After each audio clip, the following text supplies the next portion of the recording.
There have been 10 sequels to the 1978 classic horror film Halloween, if you don't count the Rob Zombie remakes, and Halloween H20 20 years later is the best of them all. Now, of course, I have some explaining to do, because if you look at Halloween franchise rankings all across the internet, you'll find that nobody agrees with me. Why is that? And why do I think that H20 is the best sequel of them all? Real quick before we get into the video, according to my YouTube analytics, less than 1% of my total viewership are subscribed to my channel. Doesn't seem fair to me. I love talking about the Halloween franchise and slashers in general. If you're in the same boat as me, then you might as well subscribe. It won't kill you. If you enjoy this video, please give it a like too so more people have the chance to see it, and I'll know to keep making horror content in the future. With all that out of the way, let's get into why Halloween H20 20 years later is the best Halloween sequel.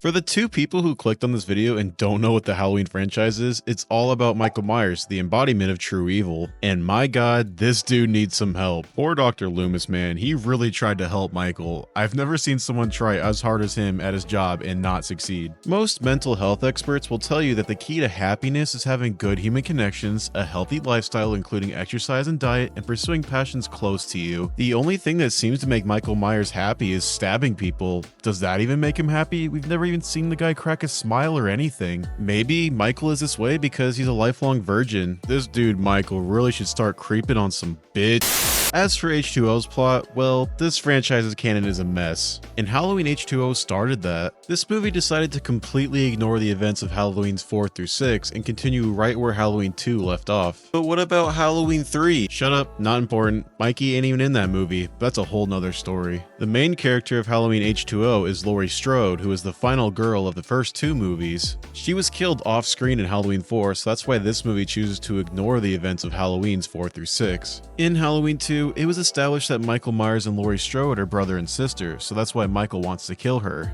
It's been a big topic of debate amongst Halloween fans if the family dynamic is a good thing for the franchise, and honestly, I have mixed feelings about it. Michael Myers is more scary when he's not just chasing his family members. He's more scary when he has no motivation, when you don't know why he's doing what he's doing. But if we're gonna keep bringing back Laurie Strode, it works better when they are brother and sister. But I'm getting ahead of myself. Halloween H20 follows Laurie Strode dealing with the trauma after she was attacked by her brother on Halloween night 20 years ago. She's in witness protection, and she goes by the name Carrie Tate now. She's living in California with her teenage son John, and she teaches at a private school. Laurie lives in fear every day that Michael will come back to find her, and since we're watching a Halloween movie, the audience knows that her fears are valid as Michael begins to track her down. Now that we got the main plot out of the way, let's dive deep into H20 and see what works and what doesn't work, and compare it to other sequels. But first, let's get into what doesn't work.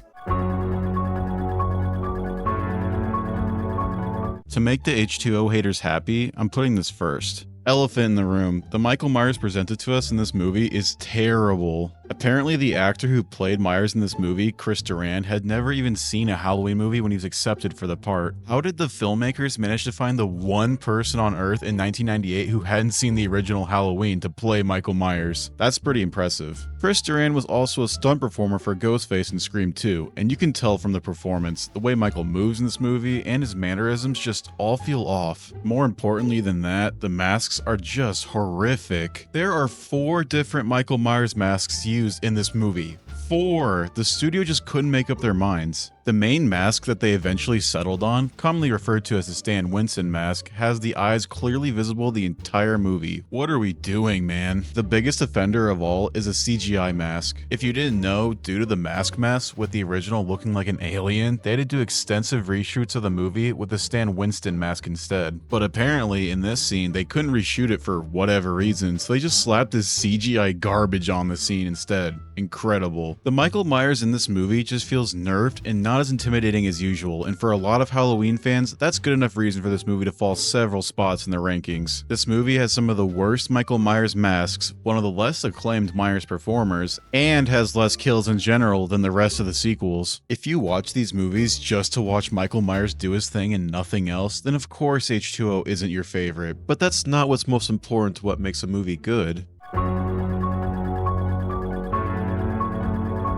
This section will be short, as this movie doesn't have a very big supporting cast. It's a Laurie-centric movie, and that's perfectly fine. What I like about the supporting characters in this movie is that they all serve the story perfectly and none of them feel underused. I like the teenagers in the movie, Laurie's son John, his girlfriend Molly, and their friends Charlie and Sarah. Charlie and Sarah are really funny together. They're perfectly fine cannon fodder for a slasher movie like this. This guy, who kinda looks like George Clooney, is the love interest for Laurie, and their relationship is sweet. Their dynamic allows Laurie to finally open up to someone about what happened to her 20 years ago, and I was genuinely kinda sad to see him killed off. And, of course, we got LL Cool J playing a security guard. He's really fun in this movie for the little screen time that he gets. He's always on the phone with his lover and he talks to her about the erotic novels he's writing. He is not the best security guard in the world though. Overall, I really like the supporting cast in this movie. None of them feel wasted. Cough, cough. None of them have storylines that are set up that don't get paid off. Cough, cough. They all feel like real people and they all make the most of their short screen time. But now it's time to talk about the main character of this movie, the focal point for the entire story.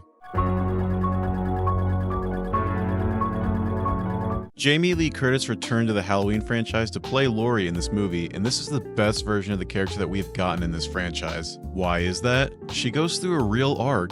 Laurie starts this movie scared to death of Michael Myers as she's stricken with PTSD from the events that happened. Laurie tries her best to raise John properly, but she just can't help but inflict some of her trauma onto him. Their dynamic is great, it feels real. John tries his best to support his mother, but he also feels suffocated from her overprotectiveness. It's hard to not understand where both of them are coming from in every scene. After being scared to death of Michael Myers the whole movie, he shows up, really challenging Laurie to face her fears head on, and my god, does she face her fears head on.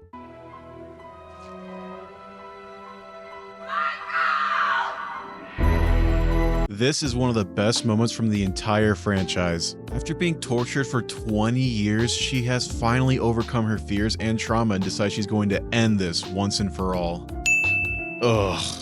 Don't ruin the moment. And what we get after this moment is a non-stop finale between Michael and Laurie. For a slasher movie, it truly is epic and hasn't been replicated since. Laurie neutralizes Michael and he gets carried away on the stretcher. But anyone who has seen 2 minutes of any horror movie knows he's not dead, and Laurie does too. To the collective delight of the audience, Laurie takes over the van Michael's being taken over in and drives it off. Of course, Michael wakes up, so Laurie crashes the car, pinning old Mikey between the car and a branch. And we get the best ending to the franchise since the original. Laurie chops off Michael's head, cut to credits.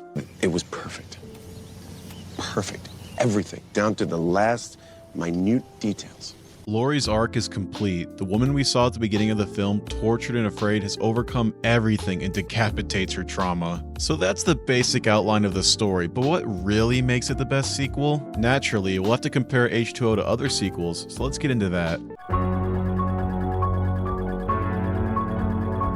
So what works in this movie for me compared to other Halloween movies? Let's compare H20 to the, honestly, H20 remake, Halloween 2018. I'm planning on doing a retrospective on this movie and its sequels one day, so I won't dive too deep into details for this video. All you need to know for the purposes of this comparison is that Halloween 2018 decided to erase all sequels from the canon, continuing 40 years after the original. Like I said earlier, it was established in Halloween 2 that Laurie and Michael are siblings, so by erasing that movie, it freed the franchise of the family dynamic, finally. No longer would each movie have to worry about finding a family member for Michael to chase. He could finally go back to his roots of being a killer with no motivation.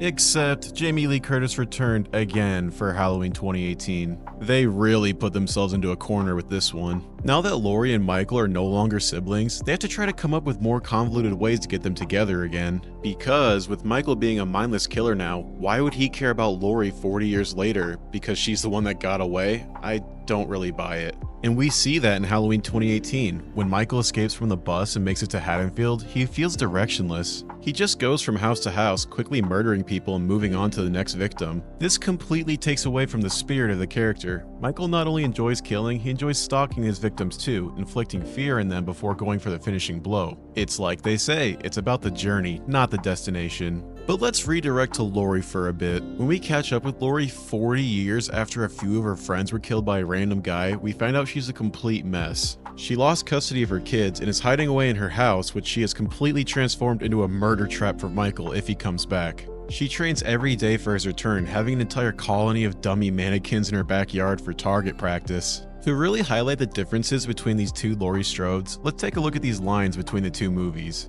Hoping and praying every year that her brother won't find her. Do you know that I pray every night that he would escape so I can kill him? The line from the newer Halloween movie is more badass for sure, and certainly makes for a more exciting line in a movie trailer. But the problem with the newer incarnation of Laurie Strode in Halloween 2018 is, she doesn't go through an arc like her H2O counterpart did. Look, I don't know about you, but I feel much more moved by the story of a tortured woman who is scared to death of Michael but eventually learns to stand up to him, versus what we get in Halloween 2018 where she is ready to kill him from the start. There's no grand moment in Halloween 2018 where Laurie finally overcomes her fears and screams Michael's name as she hunts him down. I just think Halloween 2018 really put itself in a corner. It wants to follow the same general idea from H2O, but it has to veer off in as many different ways as possible to not copy H2O, but it really feels like a Dollar General version of it in the end, in terms of story. I'm leaving out a lot of thoughts on Halloween 2018 here intentionally because, as I said, I plan to do a retrospective on the Blumhouse trilogy one day. How about other sequels of the Halloween franchise? The original Halloween 2 is a fan favorite. Look, I really enjoy Halloween 2, but it's hard not to acknowledge that the film is lacking in terms of story. Like I said about Halloween 2018, Halloween 2 doesn't really feature any characters going on an emotional journey. It's just a continuation of the same night of the first film, a film that wasn't meant to have a sequel, and you can tell. The movie pretty much just feels like an epilogue to the original, not adding anything new besides the brother-sister revelation that honestly feels tacked on in that movie. John Carpenter has not kept it a secret that he was often drunk when writing the Halloween 2 script because he really had no creative inspiration or motivation to write it. Laurie doesn't even have anything to do in Halloween 2, she just spends the movie in a drug-fueled daze in the hospital. A lot of the movie just feels like it's on autopilot. Dr. Loomis is great in that movie though, he is always missed in any of the films that came out after his passing. Last sequel I'll compare H2O to, Halloween 4, The Return of Michael Myers. This movie has become a fan favorite over the years, which I do sorta get. The relationship between the two sisters, Rachel and Jamie, is sweet, and Dr. Loomis is a joy to watch like always. Again though, it doesn't feel like any of the characters go on any emotional arc. Rachel and Jamie just run away from Michael for the entire third act, and while that's perfectly understandable, I struggle to find what makes this movie stand out to so many people. It's campy and fun, but doesn't really do anything different that we didn't already see in the original. It was exactly what the franchise needed at the time, a fresh new start that played it safe and hit the right notes, but in comparison to H2O, it just feels stale to me. Halloween H2O might just be the most unique film in the franchise. Instead of focusing on the villain like so many of these movies do, Halloween H2O focuses on the hero, Laurie, as it should. The film takes us on an emotional journey through Laurie's story, and while it may not be groundbreaking or anything, it's still very effective and a joy to watch. Yes, the Michael Myers presented to us in H2O is a mess to say the least, but does that really make this a bad movie just because his mask looks off and he doesn't kill as many people as normal? Is that what really makes a horror movie good? If you ask me, the answer is no. What makes a horror movie good is having main characters you can connect with and be scared for as you go through the emotional journey with them, and no Halloween sequel did that better than Halloween H2O 20 years later. Thank you all for watching this video. For any Halloween fans who have made it this far, drop a comment and let me know. What's your favorite Halloween sequel and why? Remember, this video is just my opinion. Movies are a subjective art and no answer is a wrong answer when it comes to what makes a movie good or bad. So if you don't think that H2O is the best sequel, let me know why I'm wrong and I'd love to talk to you guys about it. I'm always happy to talk about the Halloween franchise. If you're interested in slashers in general, I recently did a video on why I think Scream 6 is the worst Scream movie. If you're interested in the Scream franchise, I'd recommend you go check it out. We've already had a lot of fun conversations in the comments. Join in on the fun. If you like my channel, please go check out my profile on X. Most of my followers right now are bot accounts, but hey, you gotta start somewhere, right? That is all for today. Thank you for watching, and I hope all of you have a great day.